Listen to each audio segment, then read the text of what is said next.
No, it's going to start recording that quickly. We're here. Hi, Jesse. Hey, how are you? I feel like I'm in that void of like between Christmas and New Year's where you're like, what is daytime? What is time? I don't understand anything. I don't know I really don't know what day it is. It is Tuesday. And we are recording delayed, holidelayed, as I just coined, which I'm proud of, because my power was out yesterday. So we apologize that this episode will be coming out a little bit late, but that was kind of lovely because the temperature had like dropped in Louisiana, so it wasn't hot. And so I just like cuddled in the bed with the dog and read while the power was out. Um, You wasn't cold? no, it wasn't cold. It was like the temperature was dropping outside, so the house was still like a lovely temperature. So it was just like cozy. Oh, I was worried when you told me you lost electricity. I was like, I know there's a cold front coming in. I hope she gets her electricity back before it drops too cold. Yeah, thankfully it came back on before the sun went down because then we needed the heater on. But before that, it was just like, oh, this is nice because it's just like not hot in the house, but it's not cold. And it was the Goldilocks experience. It was just right. That's How are awesome. you? I've been doing pretty good, pretty good. For Christmas it was pretty good. I got to spend time with my family and see them, and I always love seeing all my little nieces and nephews together, and um enjoying good food and just spending time with my amazing little family. How was your Christmas? It was good. I did text you as promised with the white Hmm. elephant with who got the panties, the giant pair of panties that I brought. And it was my brother-in-law, August, but he would barely wear them. Um, so me and my sister-in-law like squeezed into them, one of us like in each leg, and that was pretty fun. Oh, But we did Christmas morning at my parents' house like we normally do. So all my aunts and uncles and cousins came, got to meet my little grand cousin for the first time. Shout out to little baby Arlo. He's just like 1 month old, and my cousin Noelle oh, brought him for Christmas, and he was so good and so cute. Um, so yay for that's so sweet. yeah, it was really sweet. And then my aunt had like a little holiday party on Saturday, which was really fun, except for that her dog, Wiley, who we love, kept trying to hump Mikey, my dog. And that has never happened before. Like Mikey and Wiley were together on Thanksgiving, very calm and copacetic. So I was like, oh, cool, we'll bring Mikey for this party. And um, Wiley was being very wily, and we had to keep him separated. And Mikey was like traumatized. I'm like, Oh, um, but other than that, that was good. Oh, and then Sunday we went to Mississippi for Lewis's family. They had like another little like holiday gathering, and his sister who lives out of state was in town. And last year when we went to the holiday gathering, we all ended up like me and my brother-in-law and our sister-in-law like went to the like reservoir that he lives by and took like senior photos like because it was all these like pretty trees and stuff, oh. so we were like joking around and taking them like looking out into the water and stuff. So Kelly, my sister-in-law, told their Uncle Sam that we did that. So he set up like a glamour shot space for us and props. So we were able to do another photo shoot. So that was all very fun. Oh, that I bet that was fun. That is so cool. It was so funny. He lives in like one of those like nice communities where everybody will like drive around on their golf carts and stuff. And he's like, I don't know how I'm going to explain to the neighbors that like my nieces and nephews were driving around on my golf cart with like a bullwhip and boas and stuff for everything he's got us for our props to play with. So I was like, cool, don't worry about I it. love golf carts. I wish I had one. I'm jealous. I'm like slightly afraid of them because I'm just afraid of like all motorized ways to move. And so I like am like a grandma on that's an insult to grandmas. I'm just really bad at driving them. Like I'm way too skittish. Even when Lewis's brother was driving us like around a neighborhood. So we were not going fast, doing any dangerous turns. I was so like, oh, be careful. I hate driving. Like if I can avoid it at all costs, I will. Like I don't like driving at all. But golf carts, I go karts. I used to be a fan of, but then I flipped one, and my dad swore that I was decapitated because the way it flipped. Oh And I no. just got out. I don't remember how old I was. I think I was like in middle school. I was like, I'm okay. But I had like road rash from like here all the way down. And so my dad and my mom was like, yeah, we're selling that. Like the other my siblings were 1000%. yeah, my siblings were mad at me, and I was like, I can't help it. I flipped. Like I thought I was doing the right thing, but apparently I went too fast around the corner. But golf carts, I've always thought they were so cool. My dad is a police officer, so he used to do security for apartments and stuff, and that's how they, let you get around on a golf cart. And I loved them. And if I lived in like not an apartment, but like even like a neighborhood, I would have one. I think they're so fun. A lot of people have them around our neighborhood, but I don't know. I just can't do it. I'm not good at driving. It all started back to when I was like 5 years old and I shut down the bumper car drive ride and I've never driven things since. Oh wow. How do you shut down the bumper car ride? Well, so it was set up kind of like a track loop, but it was like bumper cars, but I somehow turned mine sideways and then like couldn't figure out how to move it and they had to like shut down the ride and everybody had to get off and ever since then, I've not been allowed on bumper cars or go-karts or anything like that. And so it's just extended to like all forms of transportation. I don't blame you. I don't blame So I don't like any of them. And I don't yeah, and I don't like driving either. I have to drive a lot for work, but like Lewis drives us everywhere we go as like a couple, and that's probably not fair, but it's just what happens. I know. I feel bad. Like sometimes my wife, like she drives us everywhere, and my family's 2.5 hours away. And like every time we go, and her family's 2.5 hours away, she'll drive. I'll offer, and she'll kind of look at me, and she'll be like, "No, I'm okay." Like I know you don't. I know you really don't want to. I mean, I have done it before, but I hate driving. I don't know. Like, and it's not that I'm a bad driver. It's just I've seen too many accidents, and I've been in a couple of rough accidents. But the thing that gets me is like people cannot drive. And I'm like, if I'm doing good, what if this person like sideswipes me or something? And I'm like, I can't deal with that. And my wife's like, it's okay, I'll drive. Don't worry about it. I'm like, yeah, thank I'm God. the same way. Like I'm such a grandma driver because I want to be like away from all of the cars. I don't want any Yeah. of them near me. And then like if it's like raining or if it's dark or anything like that, it's like my hands are like cramped afterwards because I'm gripping the steering wheel so tight. Yes, and I mean, oh my goodness, I had to drive to the bank the other day, and it started raining, and I was like, oh my goodness, I was like, I was trying to like look at the Weather Channel app, and I was like, how long is it gonna rain? Because I do not feel comfortable, but it was like sprinkling, and I was like, okay, I'm only like 7 minutes away from home, I should be okay. But I literally have anxiety, like all the way there, all the way back, and I mean, I hate driving. If I, like I said, I would rather honestly walk, and. I'm the same way about elevators. I will literally, my doctor put me on like the 10th floor and I'll walk the stairs before I get on an elevator. I hate elevators and driving. Those are my two biggest fears. No, thank you.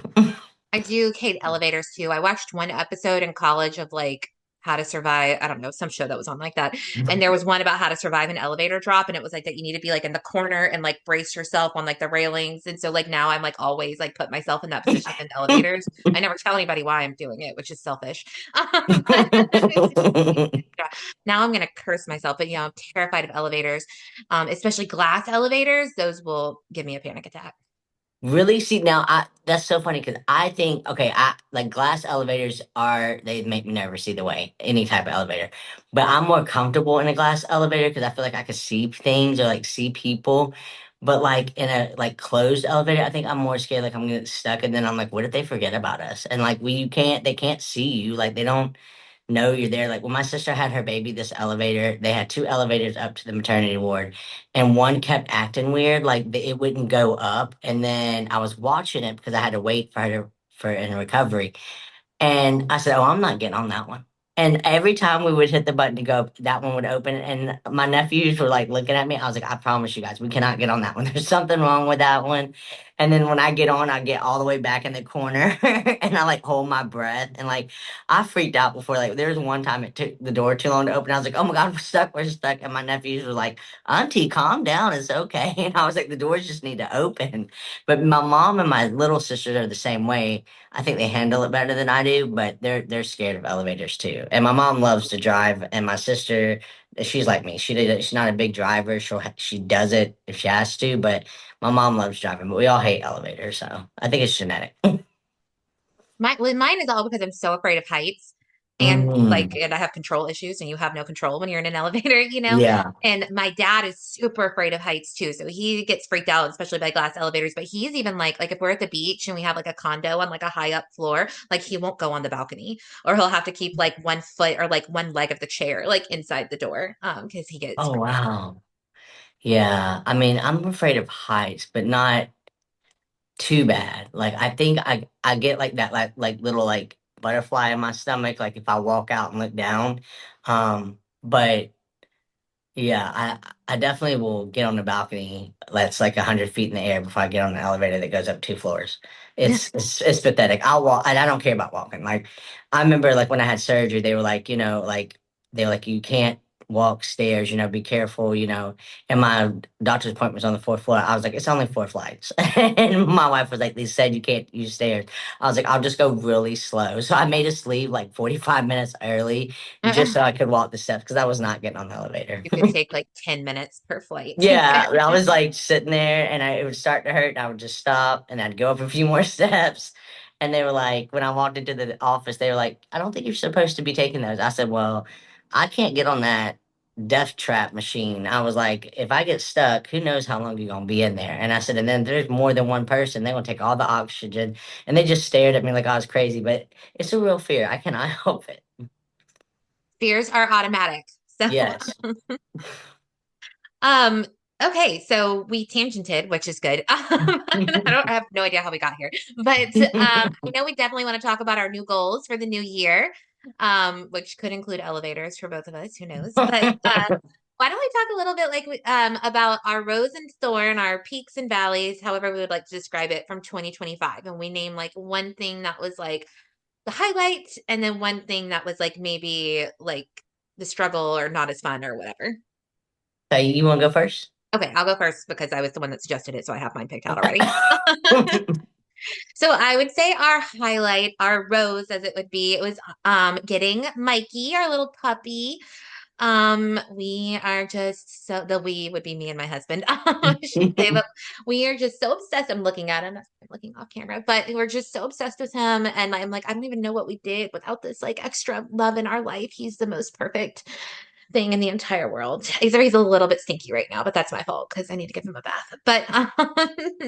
But yeah, so that's definitely the highlight, the rose. And then I would say our thorn, which I'm saying thorn, like Thorn. I'm always paranoid about that because I heard it called that on Real Housewives and I liked it being called Rose and Thorn, but I called it that one time in a support group and I thought I was saying porn, like pornography. So which is not what we're talking about yet. Just kidding. But That's for another so podcast. yeah, join us. Oh, no, I'm just kidding. But it would be, I get, obviously, I think going through our fertility struggles, that's just been something that I did not anticipate happening, like at all, was never on my radar, be something that I would go through or we would go through together. And it's really stressful. And it sucks, to just put it that way, because it's again something that it's like there's certain things you can do to try and help yourself and then other, help your body. And I'm doing them, but then the rest of it is kind of like just out of your hands, like even with our last like IUI procedure that was not successful, our doctor was like, look, everything's good. Like I'm looking at Yeah. everything for y'all. Like everything's fine. It just takes time. Um, Yeah.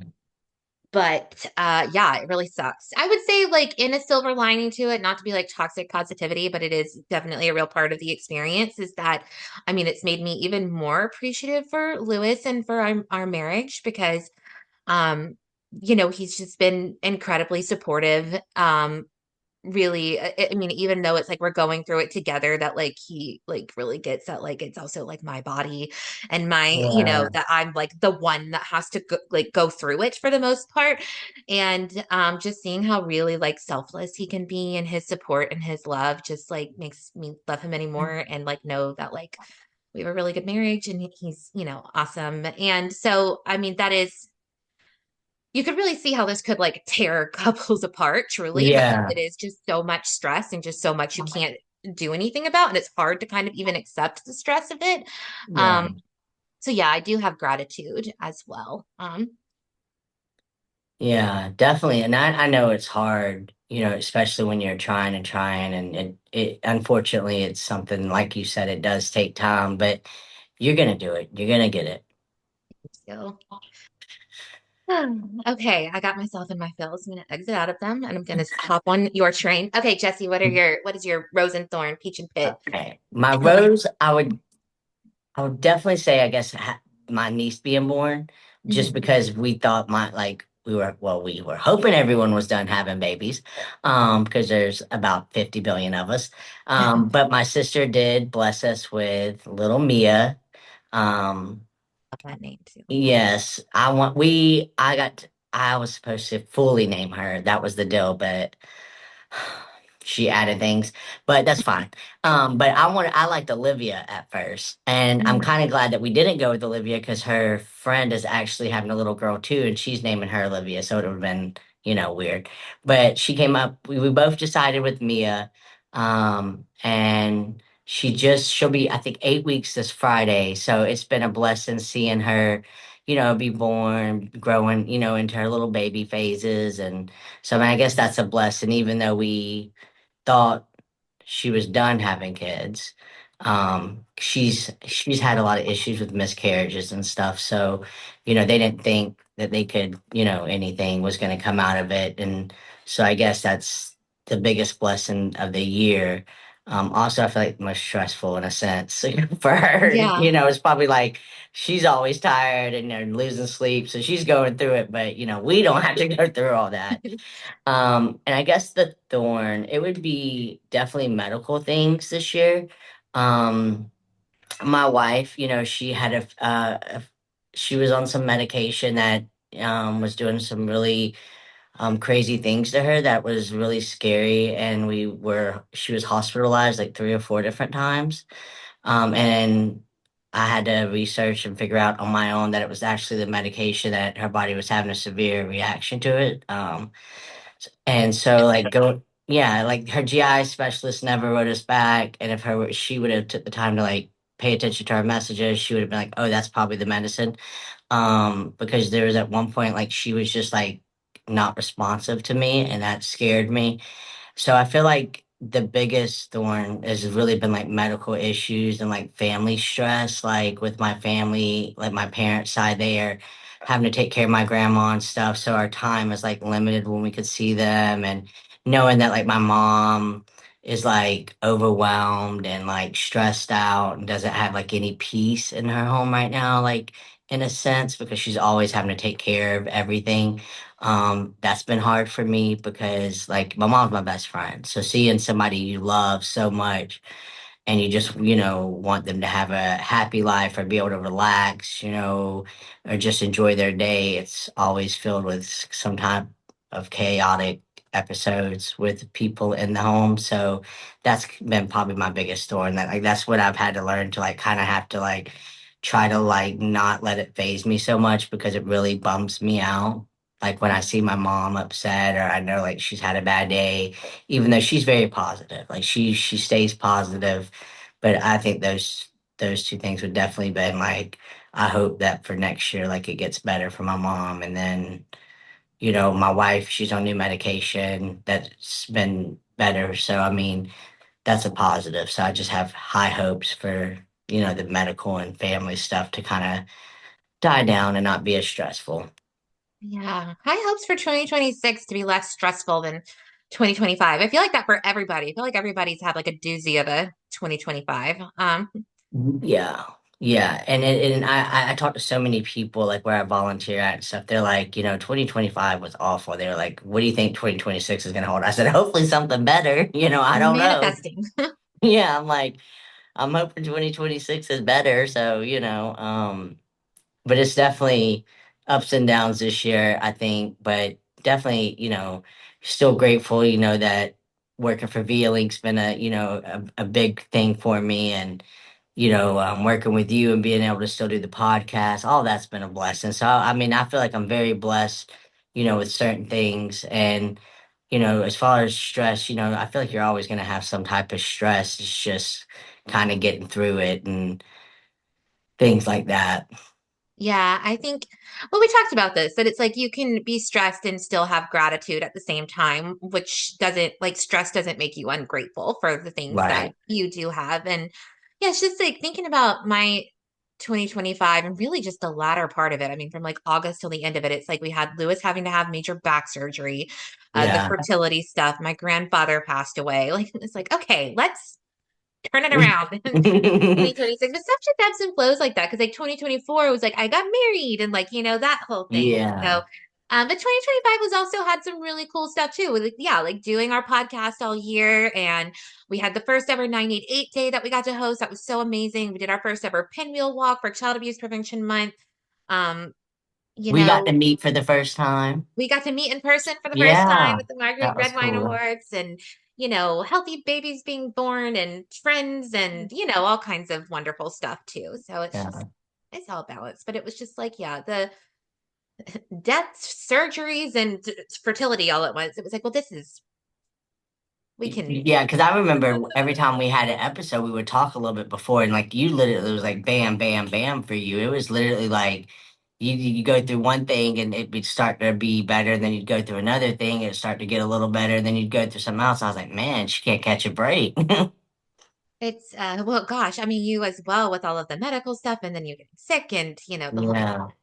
So, but hey, podcasting all the way through because we're awesome Yes. that way, and we love doing this. So that is definitely, I know, a rose for both of us being able to do our real talk, Yes. and then have our spaces where we can come vent when we're not even meaning to. So you are welcome to our listening audience. But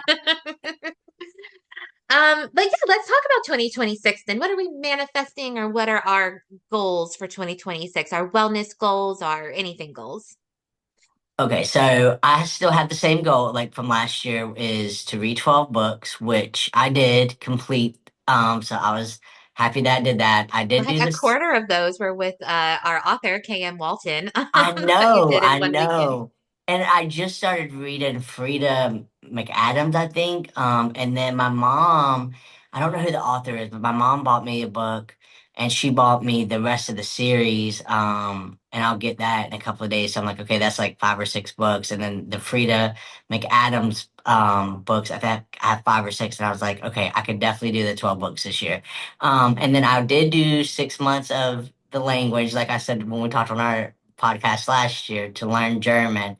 I don't really retain much of it, but I did do the 6 months. You did it. Yeah, so I did it. But for this year, it's I want to focus on setting more like healthier boundaries with my family. Um, just instead of trying to like rescue and fix the situation, just kind of like know that like all I can really do is be there, and instead of like staying up at night trying to search for answers or trying to find some magical and solution that's not going to happen right now, and just kind of like create more healthier boundaries for that. And then read 12 books. And then I really want to work on like self-confidence because sometimes I lack that. And so I definitely want to work on like being more confident and, trying to, love myself more and take, do more self-care and, just kind of have that balance. And then I think that's a lot of my goals is just, continue working hard and staying out of debt and, just trying to, survive. Yeah. Well, those are great. I love that you always do the reading goal too, because that's just so good all around. Yeah. It inspires me that I'm like, okay, I need to read more and not scroll so much, which my OBGYN tells me too, where she's like, that isn't good for your cortisol levels, which is not good for fertility. Um, Yeah. but it's so hard. I'm like, what if I just keep blue light blocking glasses? But is that the same? But yeah.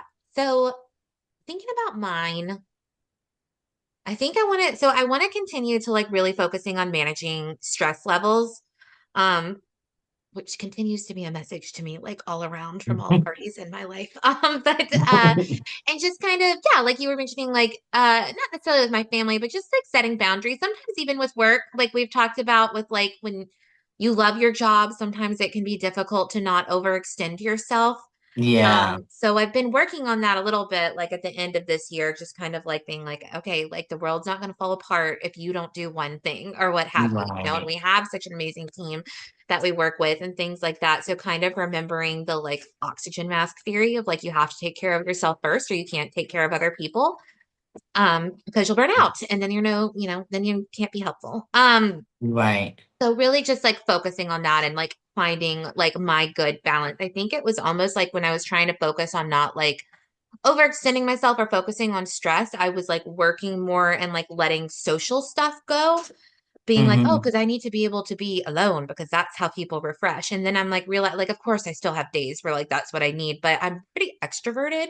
So it's like, I don't think that was actually the balance we needed. Like, you just like had FOMO all the time. Like, you weren't getting that like, dopamine rush from being with like your friends and your family and stuff that you Right. like that. So it's like, you might just need to like, make sure your boundaries with work are good, which like everyone says, even our CEO, Lavandra, she's always stressing that with all of us to be like, everybody needs to like monitor their schedules and take care of yourself and take off when you need and whatever. So um yeah, so that's, I think, probably my biggest one is trying to figure out like what's the best way for me and not paying attention to like, not that anybody else has ever told me what to do, but you just get so influenced by influencers, that are like, this is Yeah. the way to wellness.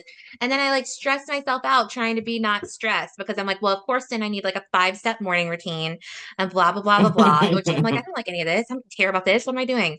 Yeah. Um, I really started thinking about this with some of the fertility stuff because I was doing fertility acupuncture before our first round of IUI, which I believe in, and it was great, and the acupuncturist was amazing. But like the whole point of it was to like lower your cortisol, keep your parasympathetic nervous system activated. But I was stressing myself out so much to get to the appointments that it was like Mm. a moot point. So then it was like, maybe I don't do that if the point of it is to not stress myself out and like having to Right. try and get to all these appointments is stressing me out. What is the point? So Yeah. yeah, just trying to think more of like, I guess being like more intentional of being like, what is actually bringing you peace, not like what you think should bring you peace kind of thing. Right. Is my goal, my biggest goal. And then I do have work goals that I want, and not to only talk about work. I feel like I do that too much, but I'm excited for us to like continue with so much cool momentum we've had with outreach, and then increasing involvement with our pinwheel walk and with 98 day. And there's just lots of amazing stuff that I think that we can keep increasing. I'd love to have some time to do like some more research and some more reading. Like this past year, I was able to develop a training on um, suicide response for perinatal women. And that was really fun to get to like research that and develop a training and put it out there. So I'd love to do that with another topic. And um, yeah, I guess like my goal is to keep well, but not to rest on my laurels. Yeah. And that makes a lot of sense. That those are really good goals. Thank you. And to get pregnant, of course. Yes. Um, but that one's out of my hands. But it is the goal. But lowering I cortisol hope levels you're good. able So I hope you're able to do it this coming up year. I think you're doing all the work that you got to do, and you deserve it. So, like you said, it just takes time, unfortunately, but you got this. you got this. And it's interesting when you're like going through it, how many people you end up like meeting or realizing like went through their own like fertility struggle. Sorry, I know this isn't what we're talking about, but it's just what my mind's fixated on. And like everybody's so supportive and amazing. So it's just I don't know, it's just cool the places you find even like extra support and things like that that you didn't know. Yeah, because I mean, sometimes it's like when you're going through something like that.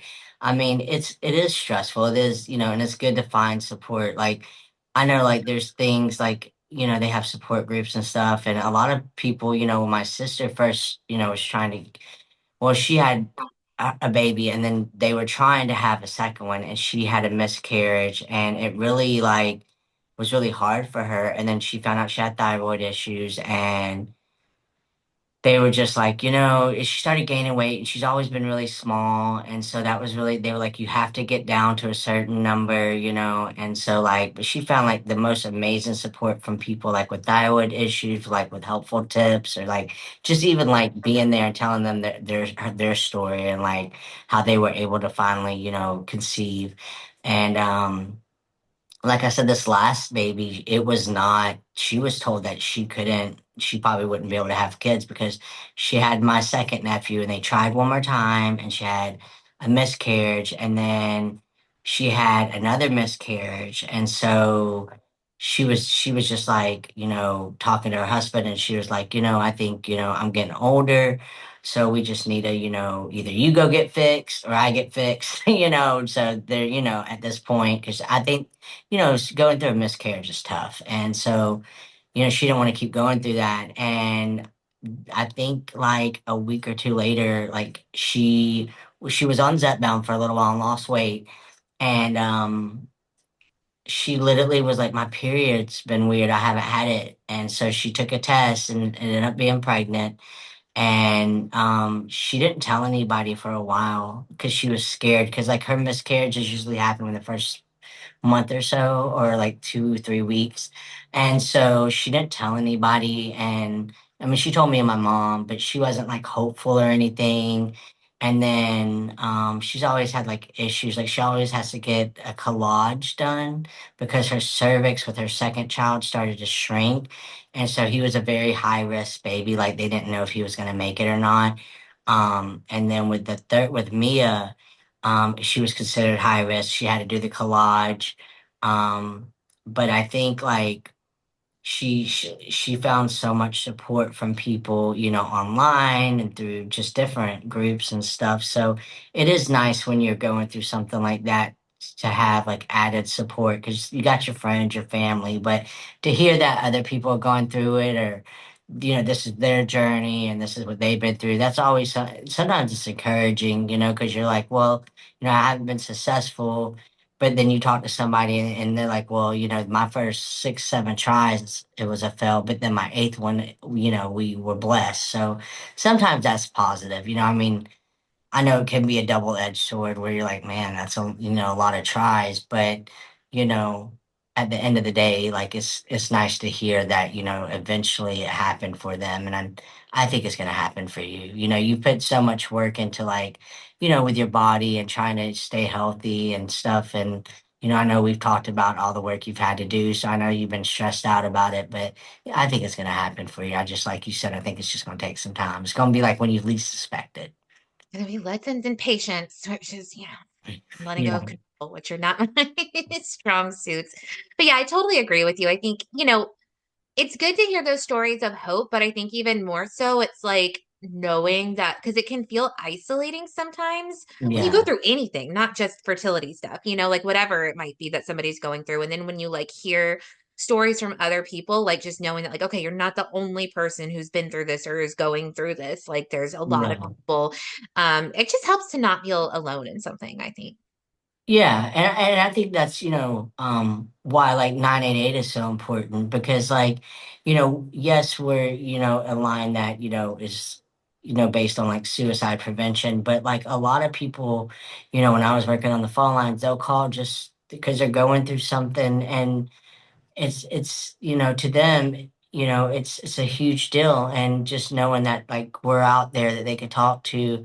I think that helps too. I always look at 988 as really it really is a lifeline Yeah. because I remember, being on calls talking to people and they had nowhere to turn. And,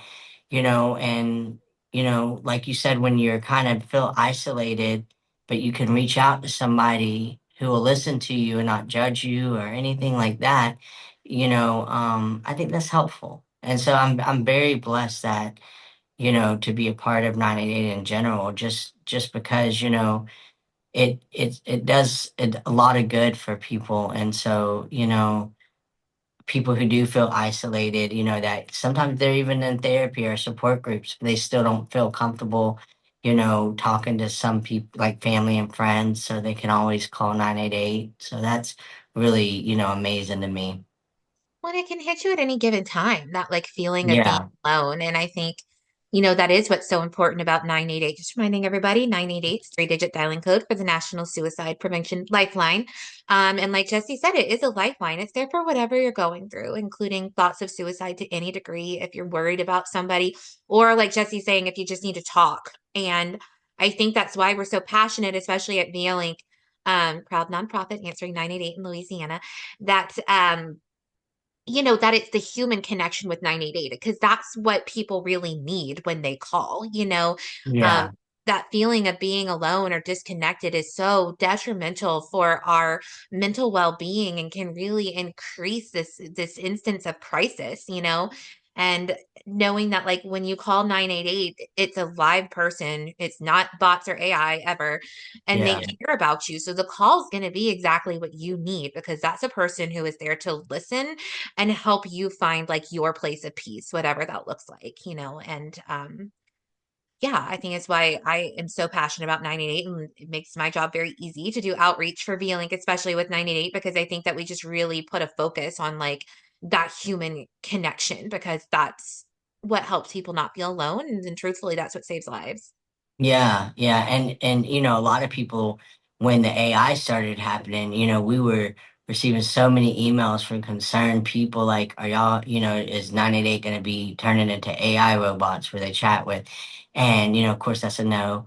Um, and I just think it's amazing that, it is a human genuine connection. Like, it's not some robot. And what I like about 988 is the flow.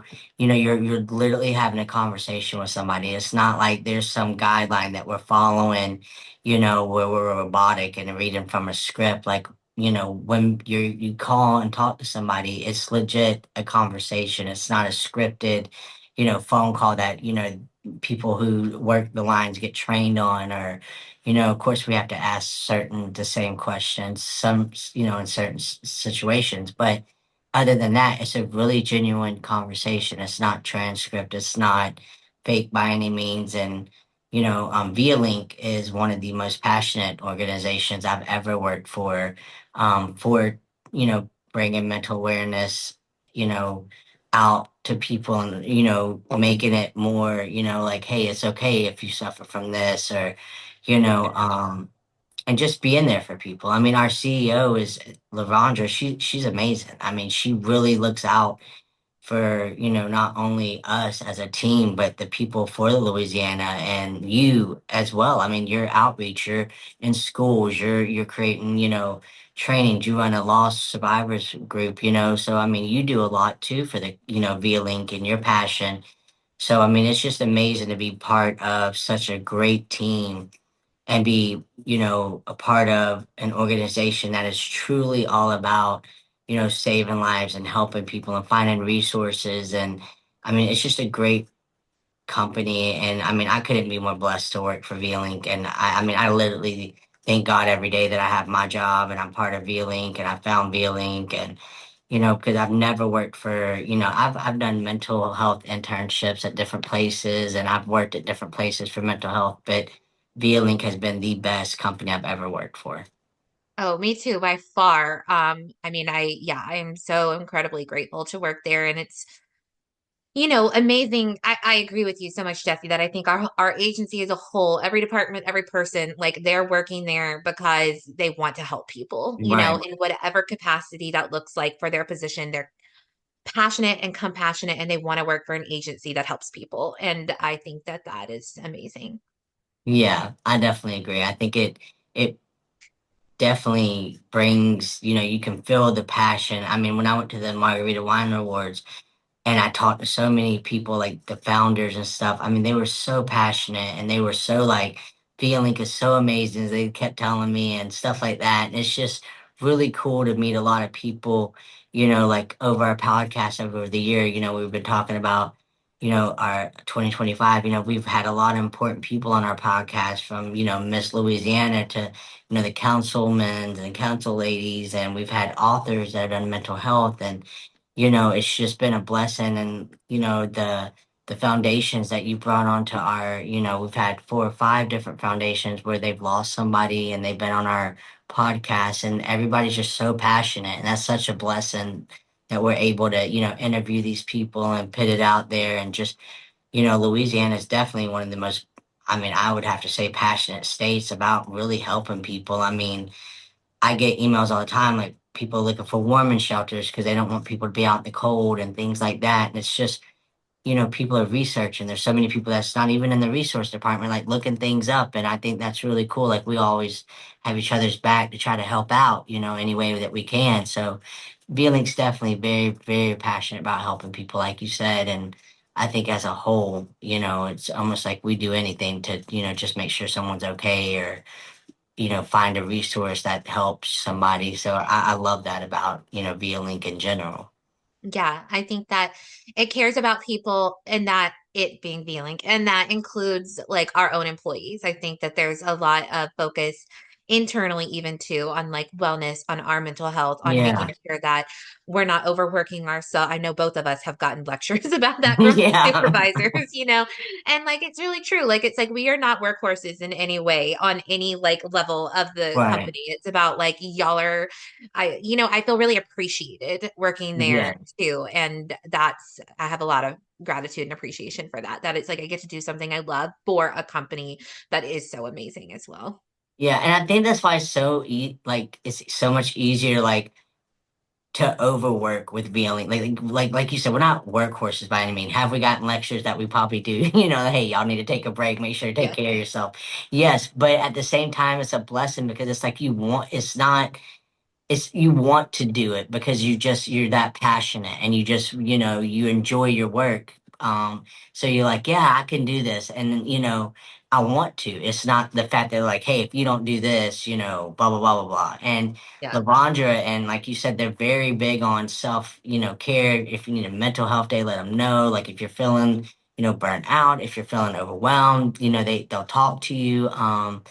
And like I said, the whole group is just really big on caring about their employees. And so that's another thing that I think makes it so easy to like just be so grateful for the job. A lot of companies will overwork you. A lot of companies don't care about mental health. And even though mental health based, I mean, I've worked some places for mental health and they didn't care if you were, overly exhausted or working you to death. But with V-Link, they do. They want you to feel refreshed. They want you to be okay. And they really do care. Anybody that you talk to, I mean, from the CEO to a supervisor that monitors, phone calls. You tell them anything, and any of them will listen to you. Any of them will talk to you, and I think that's really amazing. Me too. I think we're manifesting very good things for 2026, Yes, including our own 2026 wellness. is going to be good. Well, Jesse, I hope you have an amazing new year. You too. You Shall too. we do our final sign off for 2025? Yes. Even though this will be posting technically in 2026, but we recorded it in 2025. Yeah, that's all that matters. Okay, this has been Real Talk with Jesse and Sherrod. No No filters, filters, no no fluff, fluff, just just real real talk. talk. Oh, we did good. We did good. Yeah, that was a great final one.